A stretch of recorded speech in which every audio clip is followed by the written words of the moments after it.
Good morning, it's Rangers Day at long last, and it seems like it's been forever since the Rangers played. As Danny Rose said yesterday, we've got quite a few injuries, about 6 players out, some of them kind of long term.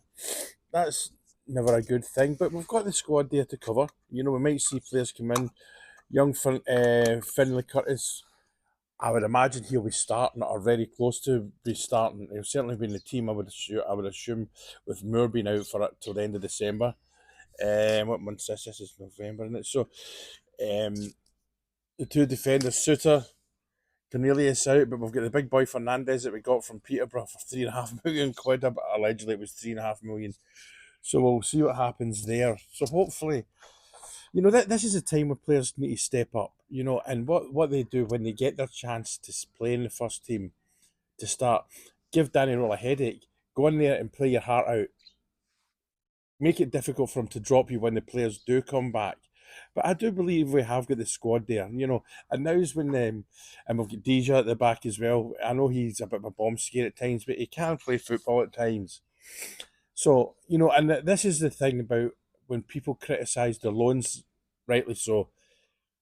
This is a good thing about loans. At least we've got the players in there to cover. I know some of the loans are injured, but you know what I mean. At least we've got we've got a squad there now, and I know I've said people say if they're injured, send them back. It might not be that easy, you know.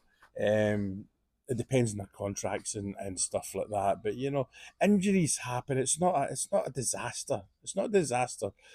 It is kind of good that we're playing Livingston, who I think they're bottom of the league or second bottom, and at Ibrox.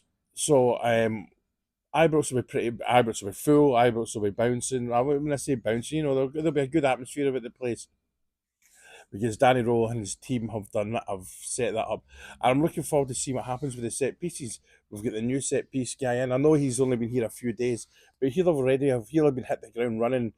And I'm assuming with the interview um, situation, he will have been watching Rangers and looked at videos and all that and seen, well, if this player can do that, that player can do this, both in defending, taking free kicks, and the corners. We've been terrible for corners for years.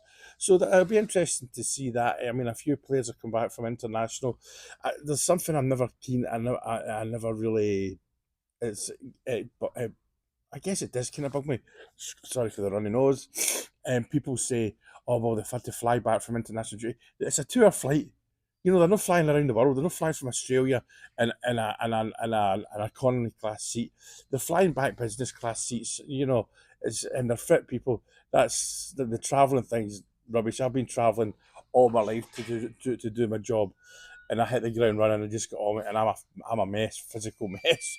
And it is 12-hour shifts I'll be doing. I'll be hitting there. I'll have been travelling for 24 hours. Then right, get your coveralls on. You're on shift. You're on tower as we call it, and rigs. So it's an interesting day. I will do a pre-match chat. So if anyone wants to come on, Tam, if you're about, I know you said you might be busy. John, if you're about, anyone else that wants to come on and join in with me pre-match. I know a lot of the blogs and a lot of the websites and YouTubers, Rangers YouTube community do this. So I know, but I'll certainly come on and have a blather before the match. Normally about an hour and a half before. So we get a bit of chat going. Then the team comes out and we say, "Oh, there's a team X, Y, Z," and we chat about that. Then sort of like 10 minutes before the game starts, I will log off. Then probably come on back on it. I was going to go along to my local to watch it. She said she would put it on, but I'm just going. I'm just going to watch it in the house tonight because it's the first game back after the Scotland match. I want to sit there in the house, and the thing is, it's 10 o'clock kick off here. There's going to be people drunk in the bar and all that, and there's nothing wrong with that. Remember, it's not a Rangers bar; it's with normal folks. And I know it gets quite rowdy in there, and I want to focus on the match, so I'll be watching it in there in the couch. So it's a long day waiting in Rangers. Because it's like as I say, it's 10 at night here. So it'll be a long day. I'm not sure what the early English game is. I can't remember. But I've got a football coupon, so I'll stick that up later on. You can all laugh at me. I didn't take the early game. As Nelson Mandela says famously in that meme, never bet in the early game. you know. So I hope you're all well. It's nice and warm here today. I might go wander down the beach. So here's to a Rangers victory. And oh yeah, what I would like, it'd be great if we gave some, if we beat them like 5-0 or something like that. But as Danny Rose says, it's all about the 3 points. If it's a 1-0 and up the road, I'm fine with that. Okay. Cheers.